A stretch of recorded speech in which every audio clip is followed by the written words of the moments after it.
গল্পের নাম হাওড়া ব্রিজের ছায়া। চলছিলাম একা একাই ব্রিজের ওপর দিয়ে, তখন প্রায় 2:30। কলকাতার শহর নিস্তব্ধে ডুবে আছে। হাওড়া ব্রিজের ওপর দিয়ে তখন খুব কমই গাড়ি যাতায়াত করছে। ভিজে ভিজে বাতাসে হুগলি নদীর কুয়াশা ছড়িয়ে পড়েছে। অর্ণব এক তরুণ ফটোগ্রাফার, তার ক্যামেরা নিয়ে বেরিয়েছিল। সে শহরের নৈশ জীবনের ছবি তুলতে ভালোবাসত। হাওড়া ব্রিজের সৌন্দর্য ক্যামেরার ফ্রেমে বন্দি করবে বলে শাড়ি পরা এক নারী দাঁড়িয়ে আছে। হঠাৎ সে দেখল ঝুলে পড়েছে মুখের ওপর।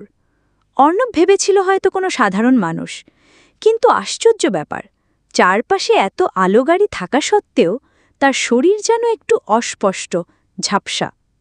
অর্ণব ক্যামেরা তুলতেই সেই নারী ধীরে ধীরে তার দিকে এগিয়ে আসতে লাগল। অর্ণবের বুক ধরফর করে উঠল।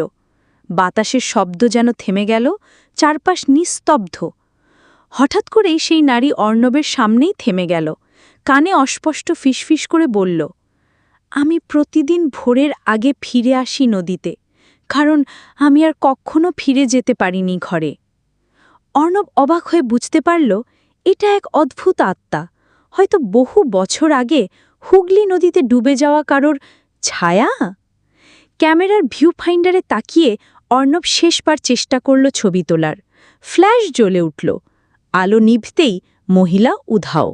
শুধু ভিজে গন্ধ আর হাওড়া ব্রিজের ওপর হালকা কুয়াশা, যেন কিছুই ঘটেনি। কিন্তু বাড়িতে ফিরে ছবিগুলো দেখতে গিয়ে অর্ণব আবিষ্কার করল, তার সব ছবিতে ব্রিজ রয়েছে, শহরের আলো রয়েছে, কিন্তু যেখানে ওই নারী দাঁড়িয়েছিল সেখানে কেবল এক গভীর অন্ধকার ছায়া।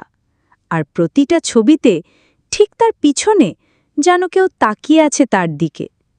এমনই গল্প শুনতে সাবস্ক্রাইব করুন আমাদের চ্যানেলটি। ধন্যবাদ।